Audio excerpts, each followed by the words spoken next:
여러분 할렐루야 샬롬 인사하십니다. 할렐루야 샬롬 샬롬 샬롬 샬롬 샬롬. 하나님 사랑합니다. 여러분 주 안에서 사랑합니다. 네, 오늘은 잠언 29장 1절에서 11절 말씀으로 의인과 악인의 차이는 어떠한 것인가. 네, 항상 잠언 말씀은 보면은 반대적인 얘기를 많이 하시기 때문에 쉽게 우리가 읽으면서 마음이 닿죠. 잠언을 우리가 계속 보고 있는데요. 전체적으로 제목을 잡아라 그러면 뭘까요, 여러분들? 삶의 지혜. 저는 그렇게 생각을 합니다.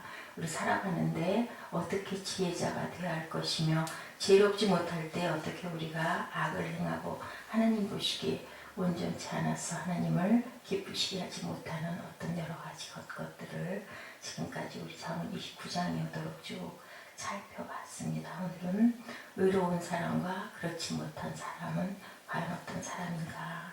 지혜로운 사람과 어리석은 사람으로 우리가 한번 찾아봅니다. 1절을 보시죠. 자주 책망을 받으면서도 목이 곧은 사람, 목이 곧다라는 건 아시겠죠? 그런 사람은 갑자기 패망을 당하고 피하지 못하리라. 목이 곧다, 머리를 숙이지 않는다, 교만하다라는 말씀이죠.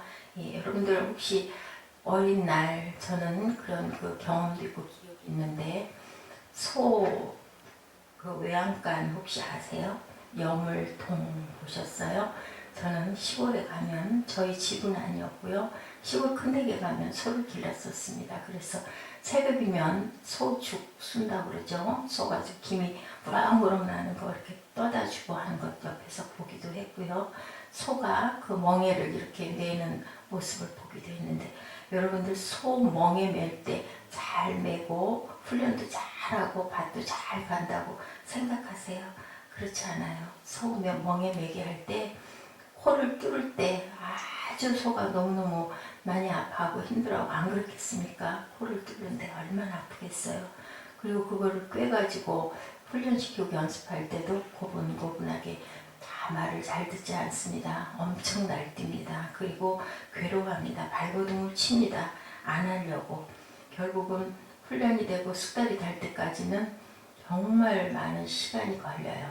아주 그 소 주인과 씨름을 있는 대로 합니다. 그렇게 매도 많이 맞고 코가 찢어질 정도로 그 콧뚜레인 것을 잡아 끌어당기고 안 가려고 버티고 그렇게 하다가 나중에 그게 길들어져요. 우리가 살아가는 것도 그렇지 않을까 하는 생각을 한번 해봅니다. 신앙생활하는 것도 그렇지 않을까. 우리가 얼른 말씀을 순종하고 받으면 그것이 누구에게, 우리에게 유익이 오는데, 우리는 얼마나 미련하게 그렇지 못할 때가 얼마나 많은가. 그럴 때 우리가 소를 때려주듯이 사랑의 채찍을 하나님께, 아버지께 맞기도 하죠. 우리 자녀들이 종아리 맞는 거, 손바닥 맞는 거 왜 맞습니까? 바르게 온전하게 교육시키려고 우리 부모님들이 그렇게 채찍을 가하기도 합니다. 소가 소구식을 하려면 목을 숙이고 멍에를 바로 메어야 소구식을 하는 것처럼, 이렇게 길들여진 소는 달궈진 멍에 옆에 딱 갖다 대면요, 소가 딱 고개를 숙여서 거기 딱 들어갈 수 있게 이렇게 합니다. 이제 그게 훈련이 되고 나면. 이런 것처럼 우리 또한 회개하지 못하는 심령을 잠언에서는 멍에를 메라 라고 얘기하죠. 고통보다는 평안이 올 것이다. 나의 멍에는 쉽고 가볍다. 주님의 말씀하십니다. 겟세마네 동산에서 주님도 아버지여 하실만 하시거든 이 잔을 제게서 옮겨주시옵소서 했었어요. 그런데 그 다음에 어떻게 하셨어요? 내 뜻대로 마옵시고 아버지의 뜻대로 해달라고 이렇게 말씀하십니다. 네, 목이 고잡서 멍에를 매지 아니하면 결과는 패망밖에 없다라는 거, 우리 깊이 생각하는 시간 가지시겠습니다. 잠언 5장 12절에 훈계를 싫어하며 꾸지람을 가벼이 여긴다. 10장 17절에는 징계를 버리는 자는 그릇 간다. 이런 지혜 없는 자의 등을 위하여 채찍이 준비되어 있다라고 말씀하십니다. 잠언 12장 1절에는 징계를 싫어하는 자는 짐승과 같다. 구약 출애굽기 32장 9절이나 33장 3절에 하나님께서 모세를 향하여 이스라엘 민족이 무슨 백성, 목이 고든 백성이다 이렇게 표현하고 있습니다. 신명기 9장 6절에서 7절에 또한 그러므로 내가 알 것은 내 하나님 야훼께서 내게 이 아름다운 땅을 기업으로 주신 것이 내 의로움을 인함이 아니니라. 너는 목이 고든 백성이니라 라고 말씀하셨어요. 광야에서 내 하나님 야훼를 경록케 하던 일을 잊지 말고 기억하라. 내가 애굽 땅에서 나오던 날부터 이곳에 이르기까지 늘 여호와를 거역하였느니라. 영적으로 생각하면 육신의 종살이하던 애굽 땅에서 해방을 받았죠. 영원한 가나안 땅을 향하여 광야 40년 동안을 하나님을 거역하는 일을 하지 말아야 됨에도 불구하고 애굽은 떠났어도 광야에서 고생스러운 생활이 너무 싫다고 원망하고 거역하다가 결국은 가나안에 들어가지 못한 1세대들을 우리들이 봅니다. 과연 우리는 이런 어리석음을 범하고 있는 것은 아닌지. 잠언 28장 14절에 항상 경외하는 자는 복되거니와 마음을 강팍해 하는 자는 재앙에 빠지리라고 말씀하십니다. 의인이 많아지면 백성이 즐거워하고 악인이 권세를 잡으면 백성이 탄식하느니라. 그렇죠? 그 나라에 정치하는 정치가들이 의인일 때는 백성이 기뻐하죠. 그렇지 못하고 악인들이 정치를 잡으면, 권세를 잡으면 백성이 탄식합니다. 집에서가 의인이냐 악인이냐에 따라서 그 백성들이 즐거워하거나 탄식을 하게 된다는 말씀입니다. 의인이 권세를 잡으면 죄인이 벌을 받고 신앙이 있고 미덕있는 사람이 후원을 받게 되므로 질서는 안정되고 살만한 세상이 될 것이다. 악인이 권세를 잡으면 악이 만발하게 되고 경건과 신앙은 박해를 면치 못하게 될 것이므로 백성이 탄식할 수밖에 없다는 거죠. 우리나라가 얼마나 경제 대국이 되었습니까? 어제 잠깐 봤더니 2017년도가 되면 GNP가 3만 불에 이를 것이라고 지금 2만 4천 불 정도에 다다랐는데 어때요? 우리 잘 산 나라가 돼야 할 건데 빈부의 격차는 날로 더해지고 있습니다. GNP가 아무리 높아간다 할지라도 이런 부분들의 어려움으로 인하여 그 이유는 뭐예요? 출산하지 않고 노인 연령이 높아지다 보니까 제가 한참 그 20대 말 30대 초반이었을 때는 한 집 건너 하나씩 아이를 낳자, 한 가정에 하나만 낳자, 그 운동이 대단했었습니다. 가족계획을 무조건 군인들은 그 예비군이나 이런 데 나가면 무조건 가족계획, 또 엄마들도 가족계획 하는 센터에 가면 무료로 그 아이를 낳지 않게 해주는 그런 것을 했었는데 요즘에는 또 자녀를 많이 낳아야 된다고 권장을 하죠. 결국은 뭡니까? 10년 후, 20년 후를 잘 내다봤어야 하는데 그러지 못하다 보니까 우리나라의 노인 연령이 그렇게 높아지고 자녀 저출산으로 아주 여러 가지 그 어려움을 겪고 있는 것을 봅니다. 해외 외국도 마찬가지죠. 그 나라의 정권을 누가 잡느냐에 따라서 굉장히 그 물질적인 부분들 때문에 고통을 당한 예들이 너무너무 많습니다. 프랑스에서 총선거가 이루어졌을 때 여론조사는 현재의 추세로 자유파가 집권을 잡을 가능성이 높다 이런 얘기가 나오니까 벼랑간에 많은 사람들의 재산을 해외로 엄청나게 도피를 하고 그리고 스위스 은행에 그 부자를 열어서 아주 불법으로 또한 브로커를 통해서 비밀 부자를 개설을 하고 부동산이 벼랑간에 급등을 하여서 많은 사람들이 부동산을 사는 그러한 아주 그 사례들이 많이 있습니다. 우리들이 아무리 이렇게 한다 할지라도 누가 하세요? 하나님께서 지혜를 사모하는 자는 아비를 즐겁게 하여도 창기를 사귀는 자는 재물을 잃어버린다라고 말씀하고 있습니다. 의인이 권세 잡게 해달라고 기도해야 될 것이고 우리는 창기를 멀리하는 그러한 자들이 지혜를 배워야 할 줄로 믿습니다.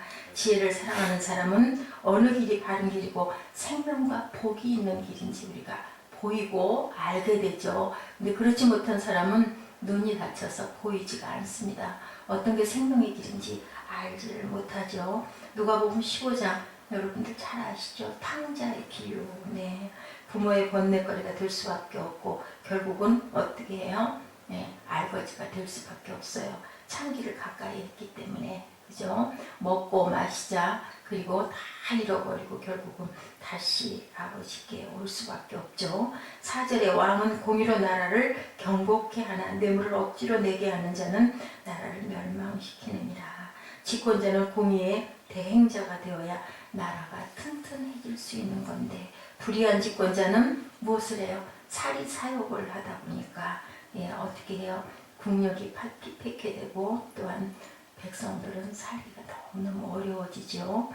이디오피아의 살라시의 왕도 근래에 예 가운데 하나 있습니다. 지나치게 자기 왕가의 사치와 치부를 위해서 과세를 해서 백성들로부터 원성이 높아져 국왕의 재산을 조사하게 되어서 국제적인 망신을 하게 되었던 사실 여러분들 기억하십니까?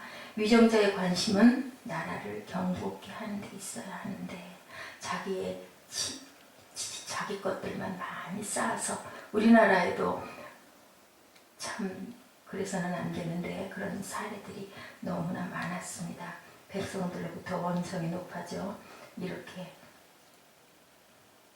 대표자들이 나라의 그 대통령들이 나라의 순회들이 자기의 것들을 쌓느라고 결국은 살아가는 국민들이 그렇게 어렵고 또한 그것으로 인하여 불신을 하게 되는 그 나라가 과연 어떻게 될까? 나라를 경고해야 되겠죠. 네. 5절에 보면 악인의 생활의 특징 가운데 뭐라고 하고 계세요? 이웃에게 아첨하는 것은 그 발 앞에 그물을 치는 것이니라. 또한 이렇게 그 나라의 그 순회들에게 아첨을 해서 나라가 어지러워졌던 그런 예가 우리나라에도 있었습니다. 6.25가 막 끝나고 나서 기억하십니까 여러분들? 엄청나게 어려움이 많이 있었던 그러한 그 때가 있었죠. 네, 4.19 혁명이 터집니다. 이승만 박사께서는 그때 뭐라고 말씀을 하세요? 바로 자기가 그 정치권을 그래서 물러나면서 얘기를 합니다. 하면서 불의에 한가할 줄 아는 민족은 희망이 있습니다. 굉장히 그 이승만 대통령이 굉장히 정치를 잘하는 분이었다고 그래요. 근데 어떻게 됐어요? 아주 엉망이 돼가지고 결국은 물러날 수밖에 없었던 것은 밑에 있었던 순회들이 그렇게 아첨을 많이 해서 그래서 결국은 나라가 그렇게 어지러워졌었습니다. 우리가 이렇게 대통령을 보좌하는 사람들 특히나 그 아래에 있는 분들이 온전하게 나라를 생각하고 또한 나라를 사랑하는 마음을 가져야 되겠죠. 발 앞에 그물을 치는 그런 우리를 범해서는 안 될 줄 믿습니다. 악인의 범죄하는 것은 스스로 올무가 되는 것이나 의인은 노래하고 기뻐한다. 구부러진 길, 불우한 길을 걷는 것, 다른 사람을 해치는 것은 말할 것도 없거니와 스스로 올무가 된다. 우리 올무에 갇혀서는 안 되겠죠. 내가 판 웅덩이에 빠져서는 안 될 줄 믿습니다. 네, 의인은 노래를 기뻐한다. 왜 노래할까요? 마음이 평안하니까. 우리가 기쁘지 않을 때 노래 나와요. 슬퍼서 구성지게 노래를 부르는 예도 가끔 있기는 하지만 보통은 기쁠 때 우리가 콧노래가 나오죠. 기분 좋을 때 노래를 하게 됩니다. 사람이 하루를 살아도 기뻐하면서 노래하면서 살아야지. 초조해하고 불안해하고 그리고 마음의 낙담과 실망과 절망이 있어서는 그것은 무엇을 뼈를 썩게 한다고 얘기하고 계세요. 그렇기 때문에 우리는 기쁨을 가지고 살아가고 하나님 보시기에 온전하게 지혜자들이 되셔야 되겠죠. 깜짝깜짝 놀라고 안절부절하고 뭐하면 죄 지으면 그렇게 되죠. 공의를 행하는 저희들 되어야 할 줄 믿습니다. 7절에 의인은 가난한 자의 사정을 알아주나 악인은 알아줄 지식이 없다. 알아줄 수가 없어요. 알 수가 없는 거죠. 네, 판사와 변호사는 가난한 사람의 소송도 부자의 소송 못지않게 중요하게 여겨야 되는데 현실은 어떻습니까? 그렇지가 못하죠. 무시해버리게 됩니다. 알아줄 지식이 없다는 말은 대수롭게 여기지 않는다라는 이야기를 하고 계십니다. 오해받기 쉽고 그렇게 되기 쉬운 것이 가난한 사람과 부한 사람을 차별을 두기가 쉽다라는 거죠. 세상은 당연히 그렇습니다. 하나님께서는 가난한 사람을 더 긍휼히 여기시죠. 8절에 어리석은 자는 성읍을 요란케 하고 슬기로운 자는 노를 그치게 한다. 화평케 하는 자는 복이 있나니 하나님의 자녀라 일컬음을 받을 것이니라 라고 말씀하고 계십니다. 예, 저는 요즘에 가장 원하는 게 뭐냐라고 물어보시면 샬롬의 복을 주시옵소서, 화평케 원합니다 라는 그런 기도를 하고 있습니다. 사도 바울도 조용히 내 할 일을 하라 라고 얘기해요. 조용히 내 할 일을 하라는 것은 뭔가요? 말썽 부리지 말고 네가 할 것만 얌전하게 해라. 9절과 11절에 지혜로운 자와 미련한 자가 다투면 지혜로운 자가 노하든지 웃든지 그 다툼이 그침이 없느니라. 지혜로운 자가 웃어도 다툼은 그침이 없고 지혜로운 자가 노해도 다툼은 똑같다. 왜 그럴까요? 미련한 자가 시비를 하니까 그렇게 된다는 겁니다. 아예 미련한 사람과는 멀리하는 것이 맞겠죠. 마태 세리는 주석하다가 똥더미와 싸움을 벌이는 자는 이기든 지든 간에 똥이 묻을 수밖에 없다라고 이렇게 얘기를 했어요. 11절에 어리석은 자는 그 노를 드러내어도 지혜로운 자는 그 노를 억제하느니라. 사람이 마음으로 노하게 되는 경우는 똑같습니다. 어리석은 사람과 지혜 있는 사람의 차이는 노를 드러내는 사람과 노를 억제하는 사람의 차이라는 것. 우리가 그 마음을 잘 다스리지 못해서 순간적으로 실수를 해서 얼마나 많은 우를 범하고 얼마나 많은 아픔을 겪고 얼마나 많은 상처를 받습니까? 그 노를 다스리는 것, 그것을 우리가 훈련해야 될 줄로 믿습니다. 폴리니 서간 7장 6절에 보면 진정한 웅변은 이따금씩 쉼표를 요구한다.